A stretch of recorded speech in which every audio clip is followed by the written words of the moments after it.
Hello everyone, welcome to Focus Prep Daily Current Affairs session. Today we will be discussing the 29th of October, all the important current affairs and along with that all the static GK points that you need to know.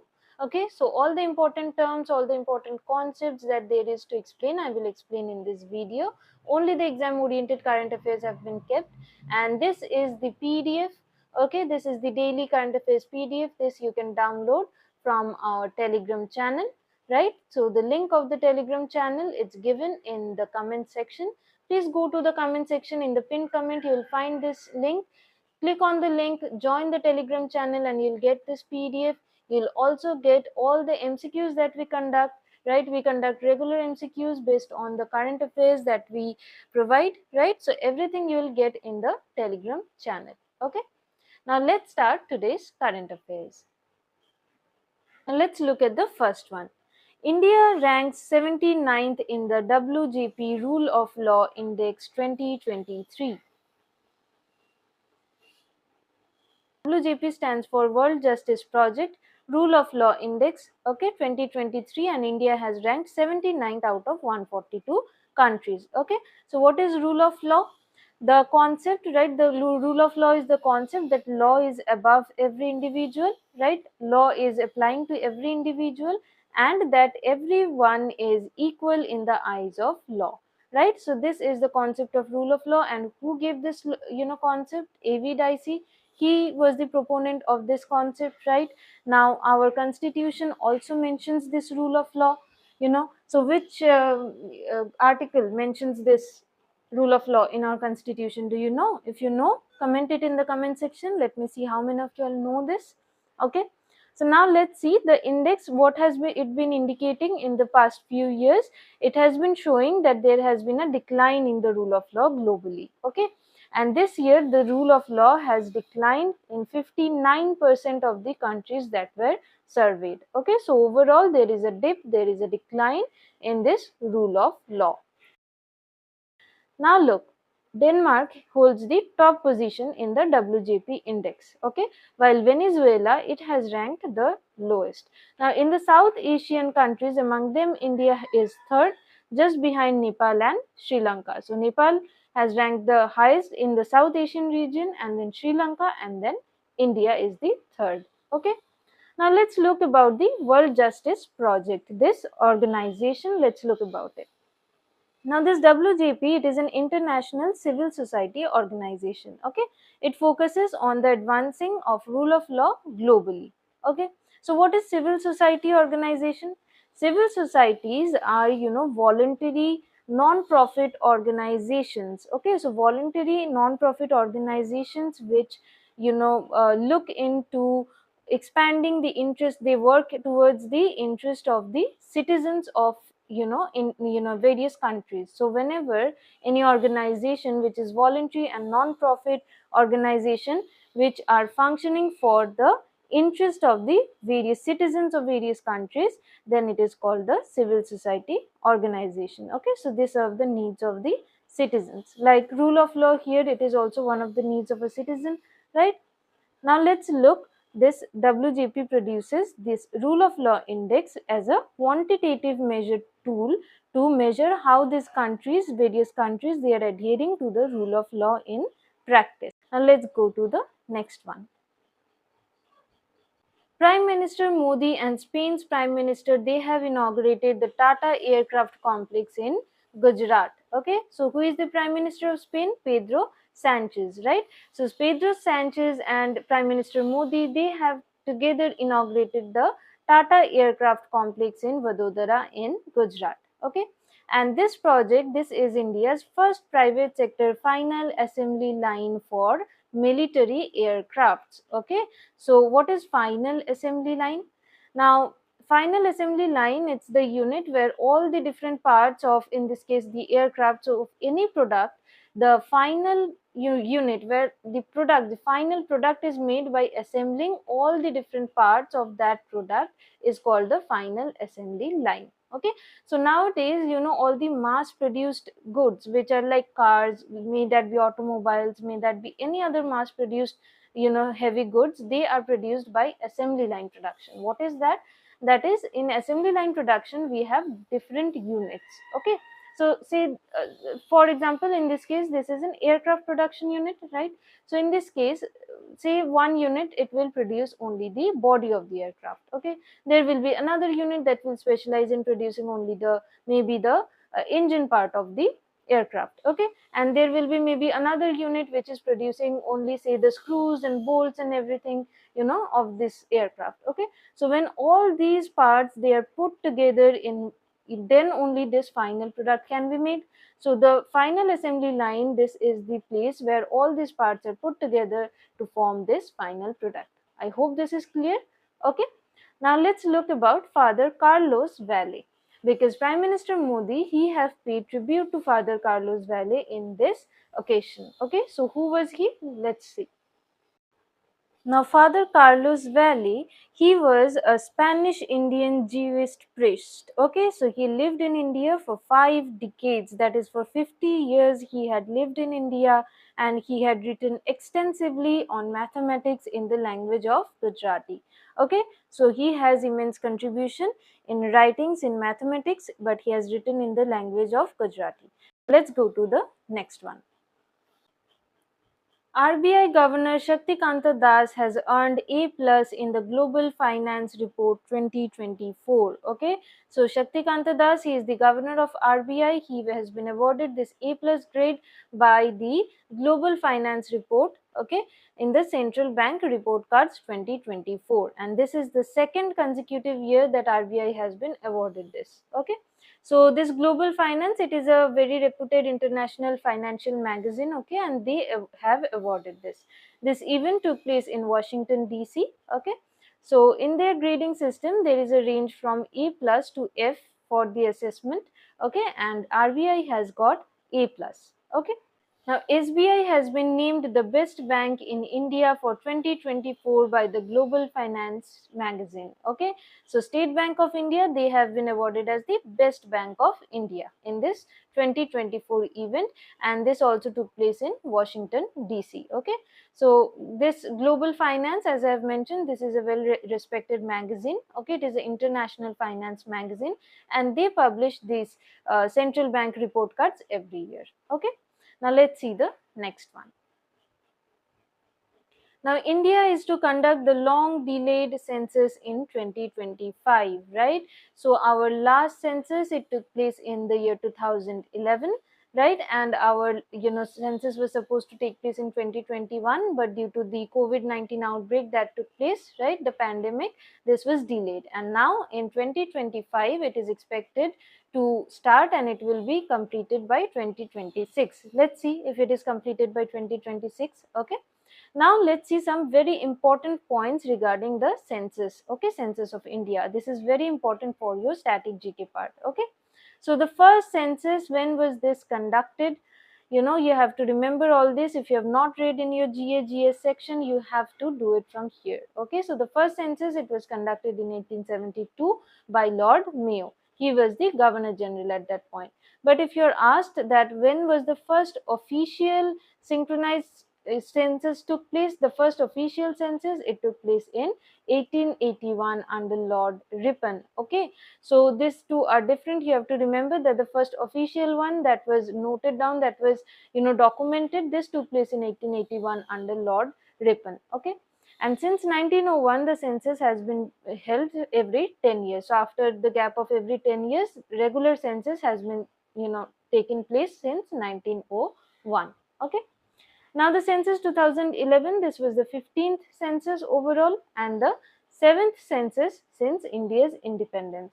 So if we count from after independence, it was 7th, okay, but if we count from the very beginning, then it was the 15th. And what was the slogan? The slogan was our census, our future. Okay, remember this. Now let's see the next one.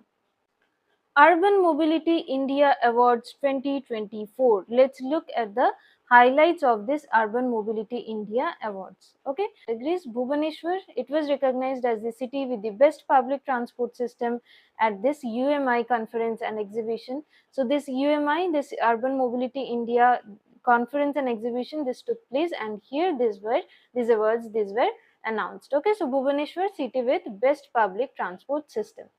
Kochi has earned the title of city with most sustainable transport system. Okay.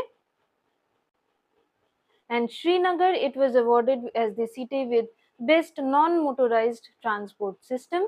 Gandhinagar in Gujarat, it has received the award for best safety and security system and record. Okay. So all this you have to just memorize from the PDF. Okay. Surat, it was recognized as the best intelligent transport system. Okay. So you have to just go through this, from the PDF and solve the MCQs. Nothing to explain here. Let's see about this Urban Mobility India conference that took place. Okay. So this conference, this was the 17th UMI conference.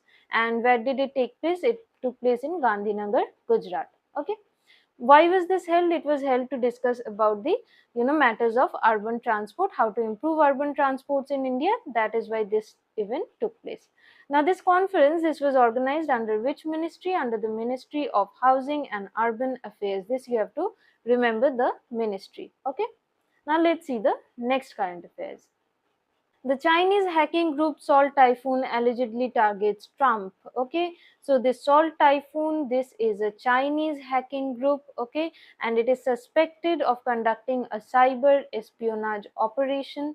So what is this espionage? What does espionage mean? Spying activities. Okay, whenever spying activities takes place against any government, okay, to get some very sensible data regarding the maybe the political information or the military information of any government. So whenever spying takes place on any government, we call that espionage. Okay, so cyber term is related with anything that is related to computer or technology or phones, right? So this Chinese hacking group Salt Typhoon, they have reportedly done this to steal data from the phone of President Donald Trump. Okay, so you have to remember Salt Typhoon is related to this China. Okay, so Infantry Day celebrated in India on October 27th. Okay, so this Infantry Day is celebrated on October 27th. Why? To honor the vital role of infantry for India's sovereignty and security. To maintain India's sovereignty and security, the role that the infantry plays, this day observes that. Now, what is infantry? It is foot soldiers, right? So we have infantry, we have cavalry, right? So infantry are foot soldiers. Okay. Now, why October 27th is celebrated? Because on this day, the 1st Battalion of the Sikh Regiment, they landed at Srinagar in the year 1947. Okay, and they landed in this Srinagar in 1947, and they prevented, the attacks on the common people of Jammu Kashmir, the attacks by the Pakistani Kabeli raiders. So it is 1947. You can understand that during this 1947 independence, partition was going on, riots were taking place in these regions, right? So this infantry battalion, they played a very important role in protecting the people of Jammu Kashmir. Okay, so this infantry was commonly known as Queen of the Battle. Okay, this particular infantry. Now, Bibhab Kumar Talukdar receives the Harry Maisel Award for Conservation Leadership. Okay, so Bibhab Kumar Talukdar have received this award, and where does he belong to? He belongs to Assam. He is a Assam-based conservation scientist. Okay, and he has received this Harry Maisel Award for the conservation leadership. Okay, who have awarded this? The Species Survival Commission under the IUCN, that is the International Union for Conservation of Nature. They have awarded this to Bibhab Kumar Talukdar. Okay. Now IUCN, you have heard about IUCN, I hope, right? Now let's look about the few facts about Bibhab Kumar. Now IUCN, they segregate all the divisions of the species. If any species is endangered, or if any species is going to be extinct or not, these status of these species are given by IUCN, and under this we have the Species Survival Commission who have awarded this. Okay, now let's look about Bibhab Kumar. What has his contributions been? Okay, so he has organized 3 Asian Rhino States meetings in 3 countries: Indonesia, India and Nepal. Okay, and this has been a landmark commitment to the protection of what? to protection of the Asian rhino species. So his work is in the field of Asian rhino species conservation. Okay, so he has held 3 rhino states meetings in the 3 countries, Indonesia, India and Nepal. Okay, so this Kaziranga National Park and the Manas National Park, all these national parks in Assam, they conserve rhino. So his work has been towards the conservation of these species. Okay,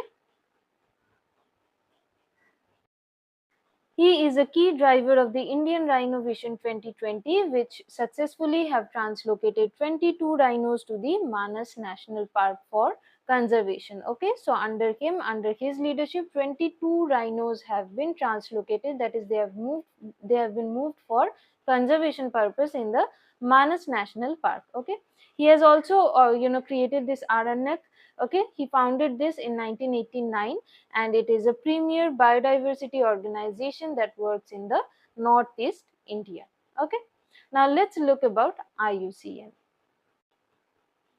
International Union for Conservation of Nature. Now IUCN is a membership of Union of Governments as well as the civil society organizations. So all these governments, okay, and civil society organizations which take part in conservation of species are part or member of IUCN, and it was founded in 1948. Okay, so IUCN was founded in 1948, and it is the global authority on the status of the natural world. That is, all the species of the natural world, if anyone is endangered, okay, or if anyone is going to be extinct, or if they are very endangered, all these divisions, these markings are done by the IUCN.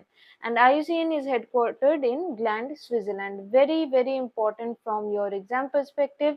Okay, the headquarter of IUCN is in Gland, Switzerland. And IUCN Red List of threatened species, it is the world's most comprehensive inventory of the conservation status of all plant and animal species, right?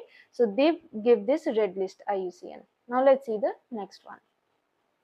The Vigilance Awareness Week 2024 has been observed by the Central Vigilance Commission, and the purpose was to combat corruption in India. Okay, so this Vigilance Awareness Week, okay, this was the initiative of the Central Vigilance Commission. And why was this, why is this being observed? To combat corruption in India. Okay, now this has started from October 28th, right, and it will go on till November 3rd of 2024. Okay, so it has started now and it will go on till November 3rd. Okay, now what has been the theme this year? The theme was culture of integrity for nation's prosperity. Now let's look about CVC. CVC is the apex vigilance institution, right? It oversees all the vigilance administration of the government of India. They are the topmost body, the apex body, right? Now the CVC, this is not a constitutional body, okay? It is a statutory body. It was formed by the CVC Act of 2003. Now what is a statutory body? Statutory bodies are, bodies which come into existence by the passing of some legal act. They are formed by passing some act. Okay, so for in this case it is the CVC Act of 2003, and so remember that CVC, it's not a constitutional body, it is a statutory body. Okay, so it was established through a resolution of Government of India in the year 1964. Okay, and why was this formed? Why this came into existence? On whose recommendation? So this was formed on the recommendation from the Committee on Prevention of Corruption, which was chaired by Shri K. Santhanam. Okay, so this you have to remember that this body, Committee on Prevention of Corruption, chaired by Shri K. Santhanam, this recommended the formation of the CVC. Okay, so who was the chairperson? It was Shri K. Santhanam, and this was the body. So this you have to remember. Okay, this is again part of your polity, part of your GK. This is important. All right, now let's see that. Okay, another point, it is not controlled by any ministry. Okay, it doesn't function under any ministry or any department. It is rather responsible directly to the parliament. So they report directly to the parliament. Okay, now let's see the next current affairs. US, Japan, and South Korea have launched the DG framework to boost digital infrastructure in India. Okay, so USA, Japan, and South Korea, they have launched this DG framework to boost digital infrastructure, in India. Okay, so these three countries, they have launched this, DG framework. What does DIGI, this term stands for? It stands for Digital Infrastructure Growth Initiative for India. Okay, so what is the, aim of this initiative? It is to boost digital infrastructure in India, to improve the connectivity, the digital connectivity in India. Okay, now it focuses on three key areas. Okay, you have to remember these three key points: 5G, AI, and smart cities. Okay, so it focuses on 5G, AI, that is artificial intelligence, and smart cities. Okay, you have to remember these 3 points. And the smart cities, this scheme, smart cities mission, this was launched when by the government of India? In 2015 this was launched, right? Now the financial institutions from each of this participating country will provide streamlined support. The financial support for this framework will be provided by the, financial institutions of these countries. So that's it for today. Join our Telegram channel to get all the PDF notes, all the MCQs that we conduct every day, right? And you can like and subscribe to our YouTube channel if you are benefiting from us, okay, so that we can continue to give you this quality content. So that